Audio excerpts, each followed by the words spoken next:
Hello everyone, स्वागत है आपका हमारे प्यारे से चैनल बहन्स पढ़ाई में। आज हम करेंगे अपना इकोनॉमिक्स का चैप्टर नंबर पहला, जो कि है हमारा इंट्रोडक्शन टू माइक्रो इकोनॉमिक्स। जैसे अब आपकी इकोनॉमिक्स की कितनी किताबें हैं? दो ही है ना। पहली तो आपकी माइक्रो इकोनॉमिक्स है और दूसरी स्टैट्स है। स्टैट्स मैंने पूरी करा दी है। अब माइक्रो इकोनॉमिक्स क्योंकि आपका सब्जेक्ट है, तो सबसे पहले उस सब्जेक्ट को जानोगे ना कि वो होता क्या है, तभी तो उसके आगे के चैप्टर्स पढ़ोगे। तो इसलिए इन्होंने ये पहला चैप्टर डाल दिया, इंट्रोडक्शन टू माइक्रो इकोनॉमिक्स, और आज इसी को हम पढ़ेंगे, वो भी बहुत आसान तरीके से। तो बस लेक्चर सुन लो और ये नोट्स पढ़ लो आराम से। टेलीग्राम पे आपको ये नोट्स मिल जाएंगे, फ्री में डाउनलोड कर लेना, ठीक है। और कोई भी डाउट है तो मुझे इंस्टाग्राम पे फॉलो करके डीएम कर लेना, आई विल रिप्लाई, ठीक है। इतना समझ में आया? अच्छा, तो इंट्रोडक्शन टू माइक्रो इकोनॉमिक्स में सबसे पहले हम इकोनॉमिक्स जान लेते हैं क्या होता है ना। तो इकोनॉमिक्स एक ऐसा सिस्टम है जो प्रोवाइड करता है क्या, लोगों को एक तरीका जिससे लोग जो है काम करें और उस काम के बदले में उनको पैसे मिले और वो अपना गुजारा चला सके। जैसे कि हम जो लोग हैं फैक्ट्रीज में काम करते हैं, खेती बाड़ी में काम करते हैं, माइंस में, शॉप में, ऑफिस में, हमें बदले में पैसा मिलता है, या फिर हम कोई बिजनेस करते हैं तो हमें बदले में प्रॉफिट आता है। तो इकोनॉमिक्स या फिर अर्थशास्त्र एक ऐसा सिस्टम है या फिर एक ऐसा तरीका है जिसके थ्रू लोगों को काम मिलता है, उस काम के बदले उन्हें पैसा मिलता है, और जिसके पैसे की वजह से इंसान अपना गुजारा चलाता है, अपनी डेली की जो यूजेस है वो फुलफिल कर पाता है ना। सो वही होता है, economy is a system which provide people the means to work and earn a living, ठीक है। For example factory, mine, shop, offices. Clear? Okay, अब हम आगे बढ़ते हैं। अब इकोनॉमिक्स जो है वो एक सोशल साइंस है। क्यों? क्योंकि ये इसके अंदर एक ह्यूमन फैक्टर है ना। इंसानों से जुड़ी हुई बातें हैं इसके अंदर, कि इंसानों को काम मिलता है, वहां से उनको पैसा मिलता है और फिर वो अपना गुजर बसर चलाते हैं, ठीक है।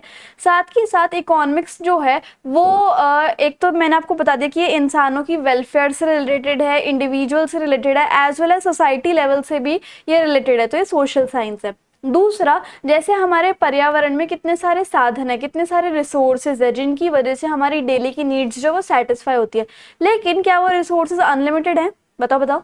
मतलब हवा को छोड़ के, और कहने का मतलब पानी को भी चलो आप लगा लो, पानी इज ऑल्सो रेन्यूएबल, तो उनको छोड़ के क्या कोई और रिसोर्स लिमिटेड मतलब अनलिमिटेड है? नहीं ना, सारे के सारे लिमिटेड है। तो हमें और पॉपुलेशन इतनी ज्यादा है, तो हमें बहुत देखभाल के करना पड़ेगा ना यूजेज, ताकि वो खत्म ना हो रिसोर्स, ठीक है। तो हमारी इकोनॉमी में रिसोर्सेज की, साधनों की कमी है। उसको क्या हम बोलते हैं? स्कैरसिटी ऑफ रिसोर्सेज, की हमारे इकोनॉमी में रिसोर्सेज की स्कैरसिटी है। तो इकोनॉमी में ये भी पढ़ा जाता है कि हमारे रिसोर्सेज बहुत कम है या फिर लिमिटेड है और स्कैर्स है। ओके, तो ये भी पढ़ाई इकोनॉमिक्स की। और दूसरा, रिसोर्सेज तो लिमिटेड है ही, रिसोर्सेज तो स्कैर्स है ही, लेकिन साथ साथ वो रिसोर्स जो अलग अलग कामों में काम आ जाते हैं। जैसे मिल्क है, मिल्क भी लिमिटेड है ना। लेकिन मिल्क जो है वो मिल्क पीने का तो काम आता ही आता है, लेकिन साथ ही साथ वो कस्टर्ड मिल्क बनाने में, कर्ड बनाने में, पनीर बनाने में, और भी लस्सी बनाने में, कितने सारी जगह पर तो वो काम आ रहा है। तो अगर हम मिल्क को पीने में कंज्यूम करेंगे तो फिर हमें दही को इग्नोर करना पड़ेगा। तो यहाँ पर देखो, रिसोर्सेज लिमिटेड तो है ही है, लेकिन उन रिसोर्सेज के जो लिमिटेड हैं उनके भी अलग अलग यूजेस निकल रहे हैं। एक तो कमी ऑलरेडी है, ऊपर से उसी की वजह से दूसरे और काम हो पा रहे हैं, तो कैसे क्या करें कुछ समझ नहीं आता। तो इकोनॉमिक्स इन तीनों चीजों की पढ़ाई है, लोगों की, स्केर्स रिसोर्स की, और प्रॉब्लम ऑफ चॉइस की, कि भाई अगर हमारे रिसोर्सेज लिमिटेड हैं तो हम इतनी सारी चॉइसेस में से किस चीज को प्रेफरेंस दे, किस चीज को ज्यादा प्रायोरिटाइज करें, कि हमें पहले ये काम करना है, ठीक है। So it that's why it is a social science, right. Okay, अब आगे देखो इकोनॉमिक प्रॉब्लम क्या होती है। इकोनॉमिक प्रॉब्लम यानी कि हमारी इकोनॉमी में कौन कौन सी प्रॉब्लम है। मान लो जैसे मेरी इच्छा है कि मेरे पास एक अच्छी सी जॉब हो, अच्छा सा बिजनेस हो, अच्छा सा घर हो, अच्छी सी गाड़ी हो, है ना। लेकिन अब हमारी इकोनॉमी में बहुत सारे रिसोर्सेज लिमिटेड है। तो क्या अब तो हर इंसान का यही सपना होता है कि हमारे पास अच्छा घर हो, गाड़ी हो, बंगला हो, ये हो, वो हो, फलाना हो, ढमकाना हो, है ना। तो सबकी जो ये जरूरतें हैं पूरी हो पाएंगी? नहीं हो पाएंगी ना। क्यों? क्योंकि हमारे पास रिसोर्स लिमिटेड है। अगर हमारे पास रिसोर्स लिमिटेड नहीं होंगे, अनलिमिटेड होंगे, तो सबके पास तो भर भर के चीजें आएंगी, ठीक है। सो इकोनॉमिक प्रॉब्लम क्या होती है? प्रॉब्लम ऑफ चॉइस, ठीक है, कि हमें चुनना पड़ता है कि जो हमारे लिए सबसे ज्यादा इंपॉर्टेंट है पहले हम वो काम करें, है ना। अब यहाँ पर लोगों की अनलिमिटेड इच्छाएं होती हैं और उनका सेटिस्फेक्शन करना उनका मन करता है कि हमारी ये जरूरत पूरी हो, लेकिन उन रिसोर्सेज की स्कैरसिटी होती है, कमी होती है, साथ ही साथ उन रिसोर्सेज के अल्टरनेटिव यूजेस होते हैं, मतलब वो रिसोर्स की कमी तो है ही, साथ ही साथ वही रिसोर्स काफी अलग अलग कामों में काम आता है, ठीक है। सो इकोनॉमिक प्रॉब्लम यानी कि हमें पहले चुनना पड़ता है कि कौन सा काम हमें पहला करना है हमारी अनलिमिटेड वांट्स में से और उन रिसोर्सेज को यूज करके जिनके अल्टरनेटिव यूजेस हैं, ठीक है। That is economic problem.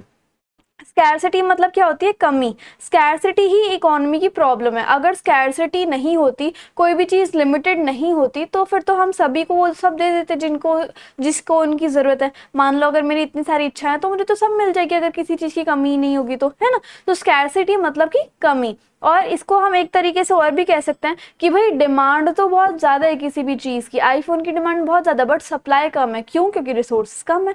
तो दैट इज स्कैरसिटी, है ना। सो बेसिक प्रॉब्लम क्या है हमारी इकोनॉमी की, एक तो हमारे साधन लिमिटेड है, स्केर्स है, और लोगों की अनलिमिटेड इच्छा है कि ये पूरी होगी तो ये चाहिए, ये पूरी होगी तो ये चाहिए, अनलिमिटेड इच्छा है। तो वही बात आ गई कि डिमांड तो बहुत ज्यादा है लेकिन सप्लाई कम हो रही है। और ऑल्टरनेटिव यूजेस हैं उन रिसोर्सेज के, रिसोर्सेज लिमिटेड तो है लेकिन साथ साथ वो लिमिटेड रिसोर्सेज भी अलग अलग चीजों में काम आते हैं, ठीक है।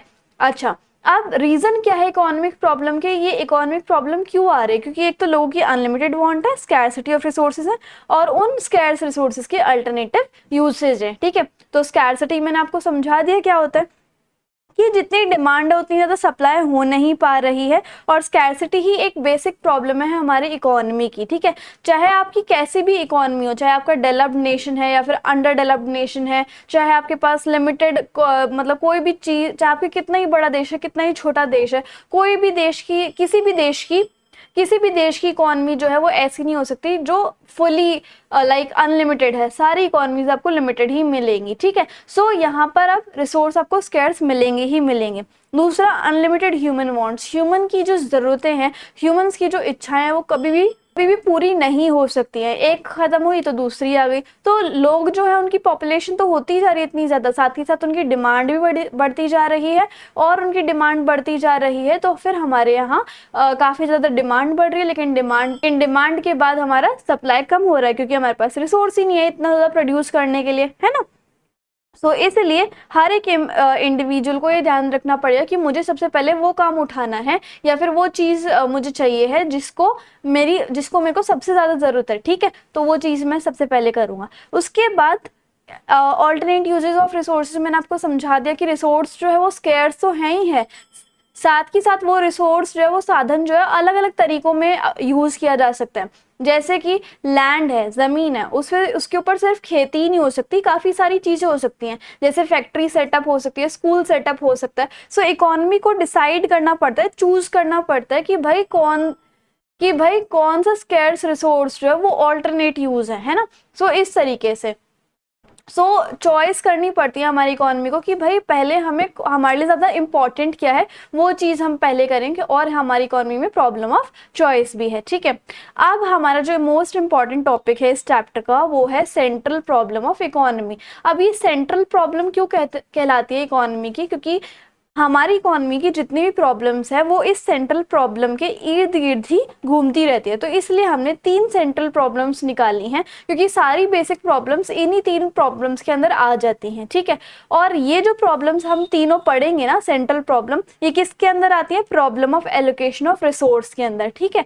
सो अब इसका क्या मतलब होता है problem of allocation of resource? इसका मतलब problem of assigning scarce resource in such a manner so that maximum wants of the society are fulfilled.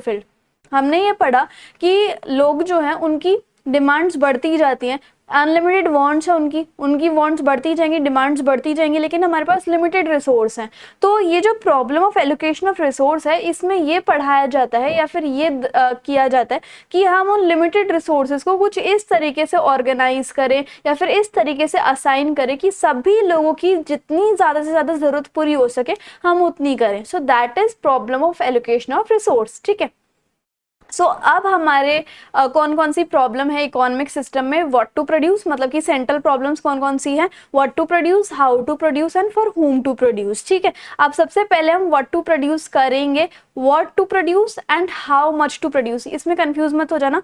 What to produce में एक तो व्हाट टू प्रोड्यूस पढ़ेंगे और इसी के अंदर एक और चीज है हाउ मच टू प्रोड्यूस। ठीक है, ये हाउ मच टू प्रोड्यूस और व्हाट टू प्रोड्यूस एक ही है, और how to produce is next problem. ठीक है, so what and how much to produce, इस प्रॉब्लम में क्या आता है कि हमें कौन से गुड्स बनाने हैं अपने देश के लिए, है ना, किस टाइप के गुड्स और सर्विसेज बनाने हैं। ठीक है, और किस क्वांटिटी में बनाने हैं। मान लो हमने सोच लिया कि हमें कोलगेट बनानी है, तो कितनी बनाए कोलगेट। ठीक है, सो इस तरीके से पहले हमें ये तो चुनना पड़ेगा ना कि हमें क्या बनाना है। ठीक है, अगर मान लो हम कोई एक गुड बहुत ज्यादा बना रहे हैं, तो इसका मतलब क्या हुआ कि दूसरा गुड जो है वो ज्यादा नहीं बन पा रहा है। ठीक है, या फिर दूसरे गुड्स को बनाने के लिए रिसोर्सेज ही नहीं हो पाएंगे। ठीक है, सो एग्जांपल है कि अगर हम कार को ज्यादा बनाएंगे तो कार ज्यादा कैसे बन पाएंगे, जब हम दूसरा कोई गुड की प्रोडक्शन को कम कर देंगे। ठीक है, क्योंकि हमारे पास तो लिमिटेड रिसोर्सेज है, और लिमिटेड रिसोर्स हैं तो हम काफी सारी चीजें तो बना नहीं सकते, एक ही चीज बना सकते हैं या फिर दो चीजें बना सकते हैं।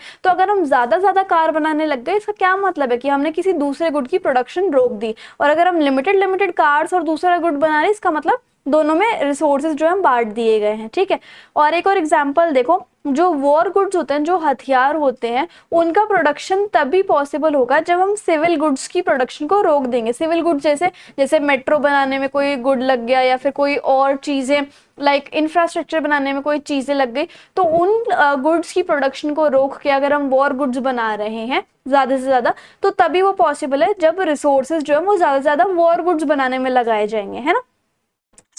जिस भी गुड की ज्यादा इंपॉर्टेंस होगी हमारे देश में, जो गुड सबसे ज्यादा चाहिए होगा लोगों को, इकोनॉमी को डिसाइड करना पड़ेगा कि हमारे देश में इस चीज की या फिर इस सामान की ज्यादा जरूरत है, तो प्रोड्यूस करो, और कितनी क्वांटिटी में करना है वो भी डिसाइड किया जाता है। अब व्हाट टू प्रोड्यूस के दो एस्पेक्ट हैं। सबसे पहले तो हमें कौन से गुड्स बनाने हैं। ठीक है, हमें सबसे ज्यादा खाना खाने वाले गुड्स बनाने हैं, यानी कि कंज्यूमर गुड्स। ठीक है, जैसे कि कंज्यूमर गुड्स मतलब कि जो कंज्यूमर कंज्यूम करते हैं, जैसे कि राइस, स्वीट, क्लोथ्स। या फिर हमें कैपिटल गुड्स बनाने हैं जो कि बिजनेसमैन वगैरह यूज करते हैं, जैसे मशीन, इक्विपमेंट। और in the same way economy को चॉइस बनानी पड़ेगी सिविल गुड्स में, जैसे कि ब्रेड, बटर, या फिर इंफ्रास्ट्रक्चर का, और वॉर गुड्स जैसे कि गन्स, टैंक्स वगैरह। तो इकोनॉमी को चूज करना पड़ेगा कि भाई हमें कौन से टाइप ऑफ गुड्स बनाने हैं। ठीक है, what possible commodities to be produce, और कितनी बनानी है। पहले तो सिलेक्शन कर लिया हमने कि हाँ हम ये वॉर गुड्स बनेंगे, हाँ हम सिविल गुड्स बनाएंगे, और दूसरा वो कितने बनाने हैं। ठीक है, वो सब चीजें हाउ टू प्रोड्यूस में आती है, हाउ मच टू प्रोड्यूस में आती है। ठीक है, सो क्वांटिटी डिसाइड करना, क्वांटिटी डिसाइड करना and type of good decide करना, ये सब चीजें किस प्रॉब्लम में आती हैं, व्हाट टू प्रोड्यूस के अंदर। इतनी बात समझ में आई। तो this is our first problem. अब नेक्स्ट हमारी जो प्रॉब्लम है, अच्छा ये जो व्हाट टू प्रोड्यूस की प्रॉब्लम है, इकोनॉमिक प्रॉब्लम, वो प्राइस थ्योरी के अंदर हम पढ़ते हैं। ठीक है, next is how to produce, की वो जो गुड्स हमने डिसाइड करे कि हमें ये वाले गुड्स बनाने हैं और इस क्वांटिटी में बनाने हैं, तो लेकिन वो बनाएंगे कैसे, लेबर की मदद से बनाएंगे या फिर मशीन की मदद से बनाएंगे। और इस प्रॉब्लम को, हाउ टू प्रोड्यूस को, हम choice of technique of production भी कहते हैं, कि हम किस प्रोडक्शन की टेक्निक को यूज करेंगे उस गुड को बनाने के लिए। ठीक है, और इसको या तो लेबर की मदद से बनेगा या कैपिटल की मदद से बनेगा। LIT stands for labour intensive technique और CIT stands for capital intensive technique. ठीक है, जहां पर लेबर ज्यादा यूज होगी उसको हम लेबर इंटेंसिव कहेंगे, जहां पर मशीन ज्यादा यूज होंगी वहां पर उसको हम कैपिटल इंटेंसिव कहेंगे। ठीक है, सो जैसे कि क्लॉथ जो है वो हैंडलूम से भी बन सकता है, मतलब हाथों से भी बन सकता है, लेकिन वो जो है मॉडर्न टाइप ऑफ हैंडलूम से भी बन सकता है। ठीक है, जिससे अगर मशीन से बनेगा तो कम टाइम में और बहुत अच्छा सा कॉटन बन जाएगा, अगर हैंडलूम से बनेगा तो बहुत ज्यादा टाइम लग जाएगा और लेबर की एम्प्लॉयमेंट बढ़ जाएगी। ठीक है, तो इसलिए हमेशा इसमें मुद्दा खटकता रहता है कि भाई सोशल जस्टिस को हम ज्यादा अपनाएं, कि मतलब ज्यादा लोगों को नौकरी दें, लेकिन उसमें टाइम ज्यादा लग जाएगा और वेजेस भी जाएंगी। और अगर मशीन्स ले आए तो फिर हमें इतनी ज्यादा वेजेस नहीं देनी पड़ेगी, काम भी फटाफट हो जाएगा, तो एफिशिएंसी, प्रोडक्टिविटी आएगी। तो हमें सोशल जस्टिस को चुनना चाहिए या फिर एफिशिएंसी, प्रोडक्टिविटी को चुनना चाहिए, तो कॉन्फ्लिक्ट रहता है हमेशा। तो ये बोल रहे हैं कि जो अंडर डेवलप्ड कंट्री होती है, जिसकी डेवलपमेंट बहुत नीचे है, तो वहाँ पर लेबर का सप्लाई तो बहुत ज़्यादा होता है, वहाँ पर लेबर लोग ज़्यादा होते हैं और इसलिए उनकी वेजेस का जो रेट है वो भी कम होता है। तो इसलिए उन देशों में जहां पर अंडर डेवलपमेंट है वहां पर तो LIT, लेबर इंटेंसिव टेक्निक ही यूज होता है, और जहां पर जो डेवलप्ड कंट्रीज हैं, जहां पर सब कुछ फर्स्ट क्लास है, वहां पर CIT यूज होता है, यानी कि कैपिटल इंटेंसिव टेक्निक। ठीक है।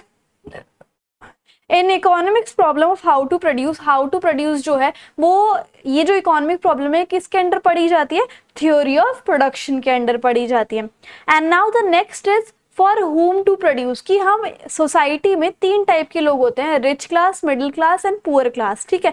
तो हम अगर कोई भी सामान बना रहे हैं तो किस सेक्शन के लोगों के लिए बनाए, गरीब लोगों के लिए बनाए, मिडिल क्लास के लिए बनाए या फिर रिच क्लास के लिए बनाए, तो ये भी हमें डिसाइड करना पड़ता है इकोनॉमी में। ठीक है।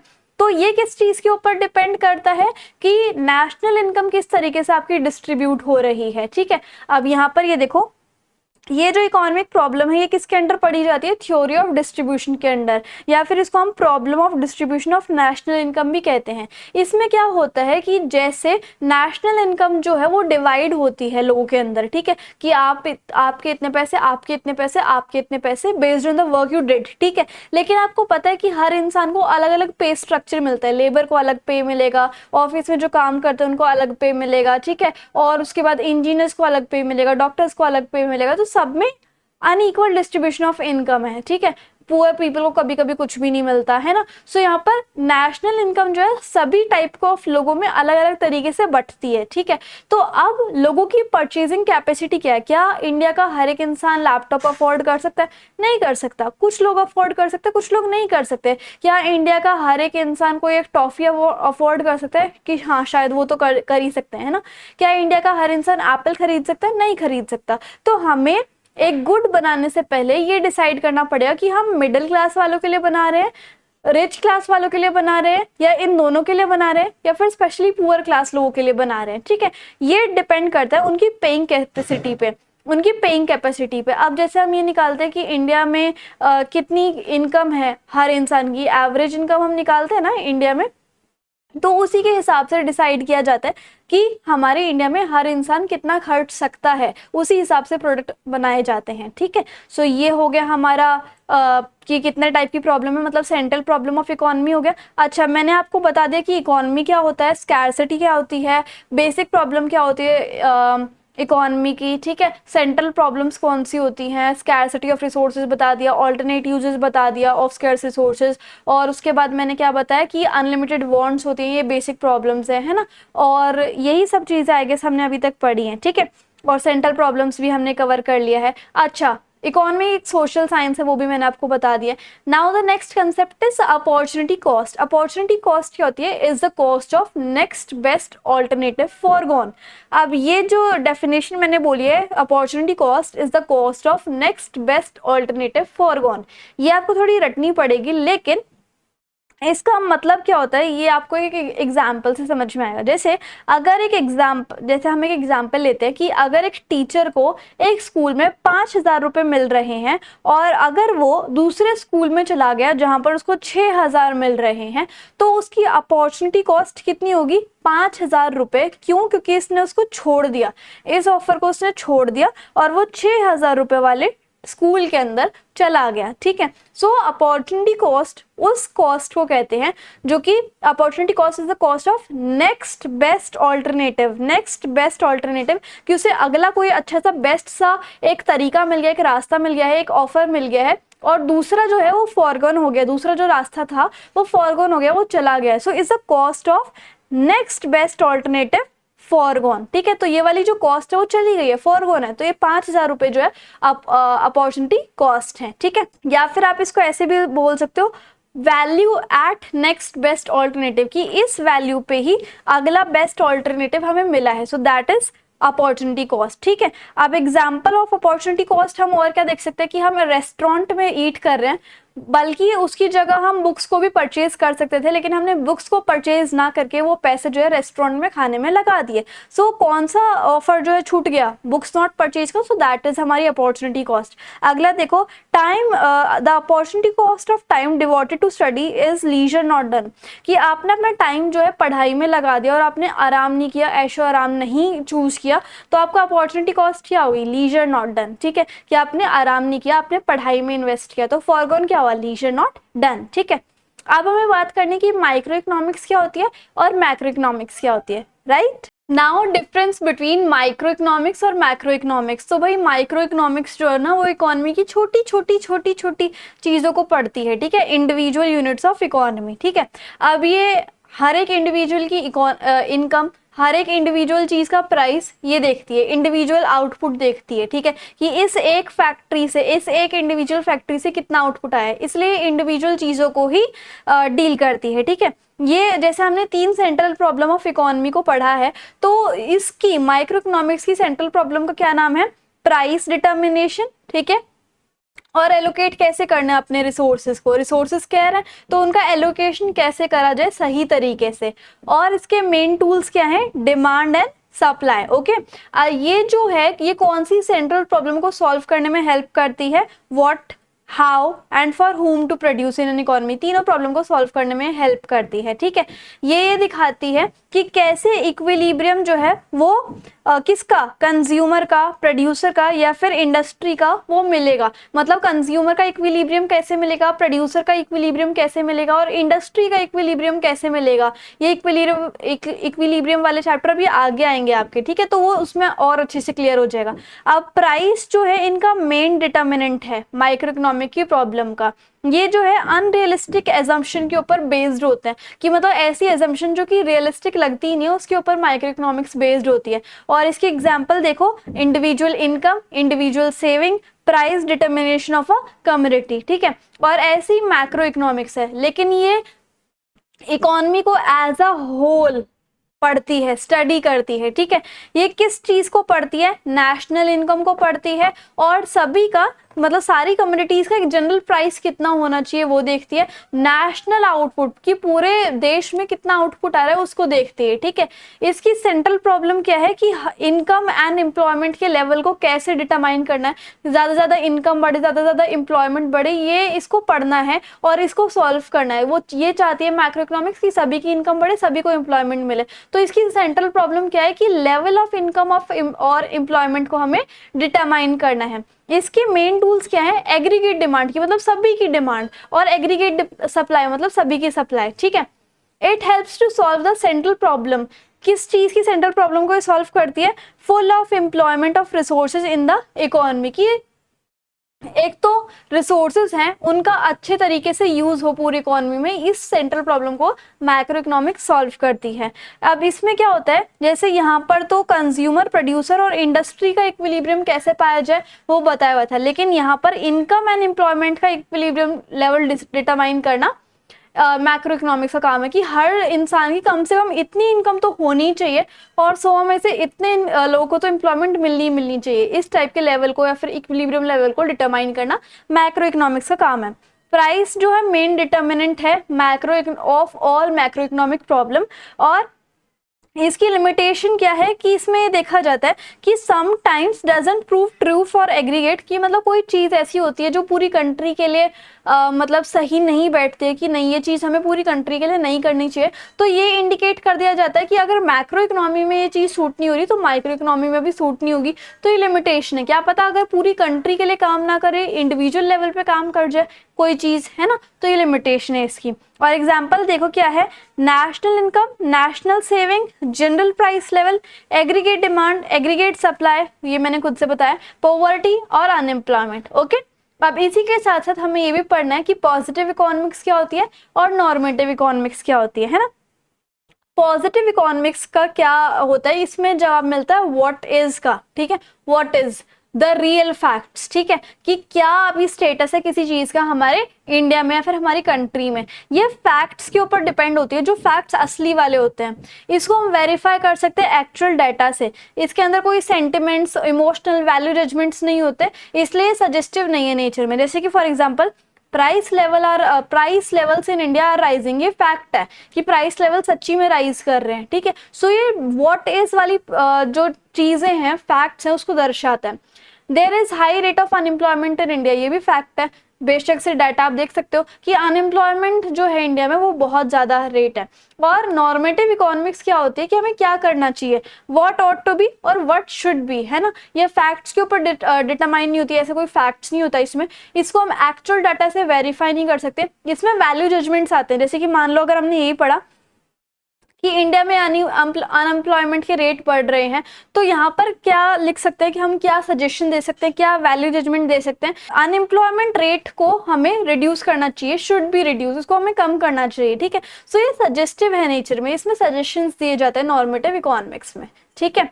तो अब हमारा लास्ट टॉपिक क्या बचा है, PPC, which is very important, very very important, ठीक है। इसमें पीपीसी इंपॉर्टेंट है, central problem of economy important है, और डिफरेंस बिटवीन में ये आपका what we call that normative positive important है। बाकी आपको करना तो सारे है, बट मैंने आपको इंपॉर्टेंट बता दिए हैं, ठीक है।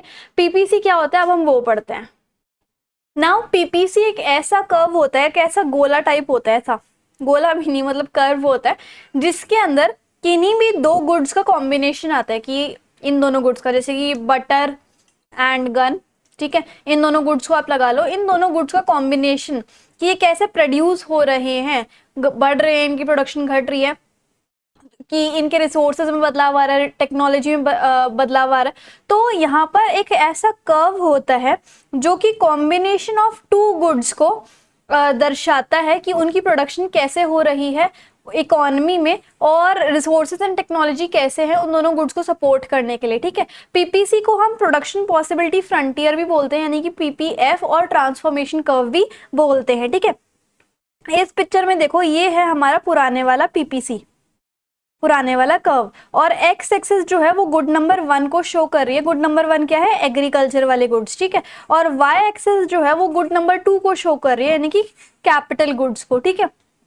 अब यहाँ पर देखो, कैपिटल गुड्स और एग्रीकल्चर गुड्स के जो रिसोर्स हैं, एग्रीकल्चर गुड्स को बनाने के लिए और कैपिटल गुड्स को बनाने के लिए जो रिसोर्स लगते हैं वो, और इन दोनों को बनाने के लिए जो टेक्नोलॉजी है वो ना बढ़ गए, रिसोर्स भी बढ़ गए, टेक्नोलॉजी भी बढ़ गई। तो हमारा पीपीसी जो है ना वो ऐसे राइट वर्ड शिफ्ट हो जाए, क्योंकि रिसोर्स एंड टेक्नोलॉजी में बढ़ोतरी आई है, ठीक है। सो अब हमारा जो पीपीसी पहले ये वाला था, अब हमारा न्यू पीपीसी कौन सा हो गया, ये वाला। तो ये राइट वर्ड शिफ्ट कब होती है, जब रिसोर्स में बढ़ोतरी हो जाती है और टेक्नोलॉजी में इंप्रूवमेंट हो जाती है, ठीक है। सो पीपीसी क्या होता है, एक ऐसा कर्व जो कि हमें कॉम्बिनेशन ऑफ टू गुड्स दिखाता है, किन्हीं भी दो गुड्स की, जैसे कि एग्रीकल्चर गुड्स और कैपिटल गुड्स, कि इन दोनों गुड्स की प्रोडक्शन में एक इकोनॉमी जो है इन दोनों गुड्स की प्रोडक्शन कर रही है, और वो प्रोड्यूस कर सकते हैं इन दोनों गुड्स को, अगर उसके लिए रिसोर्सेज एंड टेक्नोलॉजी पर्याप्त होंगे। और रिसोर्स एंड टेक्नोलॉजी उन दोनों गुड्स को उन दोनों गुड्स को बनाने के लिए अगर बढ़ रहे हैं तो राइट वर्ड शिफ्ट हो जाएगा, और घट रहे हैं तो लेफ्ट वर्ड शिफ्ट हो जाएगा, ठीक है। इस तरीके से हम पीपीसी बनाते हैं। अब पीपीसी में दो चीजें होती है, एक शिफ्टिंग होती है और एक रोटेट होता है, ठीक है। अब देखो, सो यहाँ पर शिफ्टिंग कब होती है पीपीसी में, जब दोनों गुड्स की टेक्नोलॉजी और रिसोर्सेज जो हैं, यानी कि गुड एक्स और गुड वाई की टेक्नोलॉजी और रिसोर्सेज जो हैं वो बढ़ेंगी या घटेंगी, तब शिफ्ट होता है। और रोटेशन कब होती है, कि जब किसी एक गुड की टेक्नोलॉजी या फिर रिसोर्स बढ़ रहे या घट रहे तो रोटेशन होगी। So shifting is for two goods and rotation is for one good, ठीक है। सो शिफ्टिंग कब होती है, when there is a change in technology और रिसोर्स और बोथ इट ब्रिंग्स शिफ्ट और रोटेशन इन पीपीसी, ठीक है। अब यहाँ पर देखो क्या होता है, दो टाइप की शिफ्ट होती हैं, एक राइट वर्ड शिफ्ट और एक लेफ्ट वर्ड शिफ्ट, ठीक है। राइट वर्ड शिफ्ट को हम आउटवर्ड शिफ्ट भी बोलते हैं, और लेफ्ट वर्ड शिफ्ट को हम इनवर्ड शिफ्ट भी बोलते हैं। इतनी बात समझ में। अब आउटवर्ड शिफ्ट कैसे होगी, देखो मैंने एक पीपीसी बनाया, जैसे ये वाई एक्सिस हो गई और ये मेरी एक्स एक्सिस हो गई, यहाँ पर गुड एक्स है और यहाँ पर गुड वाई है, दो गुड्स हैं, क्योंकि शिफ्टिंग में दो गुड्स होते हैं। अब मान लो गुड एक्स और गुड वाई को बनाने के लिए रिसोर्स भी बढ़ गए और टेक्नोलॉजी भी बढ़ गई, और ये मेरा पुराना पीपीसी है जिसका नाम क्या है, ए और बी। तो इन दोनों गुड्स को बनाने के लिए, गुड एक्स और गुड वाई को बनाने के लिए मेरे रिसोर्सेज और टेक्नोलॉजी अचानक से बढ़ गए। तो मैं क्या करूंगी, इस पीपीसी को आगे की तरफ बढ़ा दूंगी, राइट वर्ड शिफ्ट कर दूंगी। तो अब मेरा पीपीसी नया वाला कौन सा बन गया, ए डैश और बी डैश। तो ये राइट वर्ड शिफ्ट हो गया, आउटवर्ड शिफ्ट हो गया due to increase in technology and resources.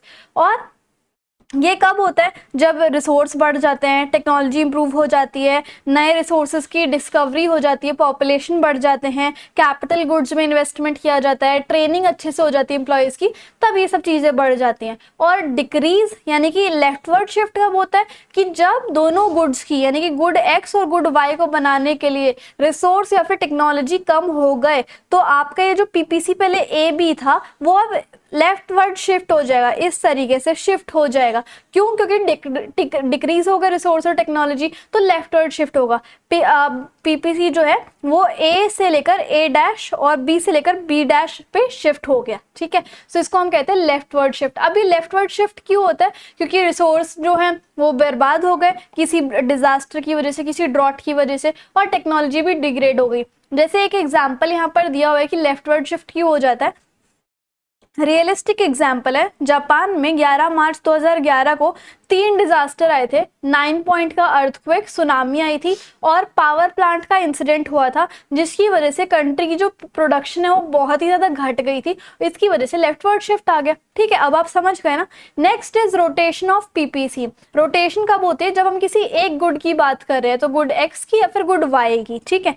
जैसे मान लो गुड एक्स है, सो अब यहाँ पर देखो rotation on x axis. Rotation अभी हम एक्स एक्सिस की बात कर रहे हैं, गुड एक्स की बात कर रहे हैं, ठीक है। रोटेशन कब होती है, जब हम किसी एक गुड की बात कर रहे होते हैं। सो जैसे गुड एक्स है, गुड वाई है, ये एक्स एक्सिस है, ये वाई एक्सिस है, ठीक है। मेरा पीपीसी है ए बी, ओरिजिनल पीपीसी। मान लो अगर एक्स को बनाने के लिए रिसोर्स बढ़ गए या फिर टेक्नोलॉजी बढ़ गई, तो इस तरीके से यहाँ से टच होके ऐसे एक्स एक्सिस पे ही खुल जाएगा, आउटवर्ड रोटेशन हो जाएगी, क्योंकि एक्स को बनाने के लिए रिसोर्स और टेक्नोलॉजी ज्यादा हो गए, और एक्स को बनाने के लिए अगर रिसोर्स और टेक्नोलॉजी कम हो जाएंगे तो ये इनवर्ड रोटेशन हो जाएगी, ठीक है। सिमिलरली अगर वाई गुड की बात करें, सिर्फ गुड वाई की बात करें, और गुड वाई को बनाने के लिए रिसोर्स बढ़ गए, तो फिर कैसे हम आउटवर्ड रोटेशन करेंगे, इस तरीके से वाई एक्सिस पे खुले आएगा, ठीक है। और अगर कम हो गए रिसोर्स और टेक्नोलॉजी, तो इस तरीके से शिफ्ट हो जाएगा, ठीक है, मतलब कि रोटेट हो जाएगा, sorry,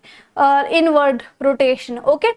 inward rotation and outward rotation. तो इस तरीके से आपको रोटेट एंड शिफ्ट करना है, एंड इसी तरीके से फाइनली हमारे जो पूरा चैप्टर है वो खत्म होता है। आई होप आपको मेरा समझाया हुआ तरीका, वीडियो अच्छी लगी होगी। फटाफट चैप्टर भी कंप्लीट हो गया, वो भी डिटेल्ड एक्सप्लेनेशन के साथ, ठीक है। ये नोट्स आपको टेलीग्राम पे मिल जाएंगे, डाउट है तो आप इंस्टाग्राम पे फॉलो करके डीएम कर सकते हो। सो if you like the video and the explanation, then please like, share, comment and subscribe the channel. Thank you so much.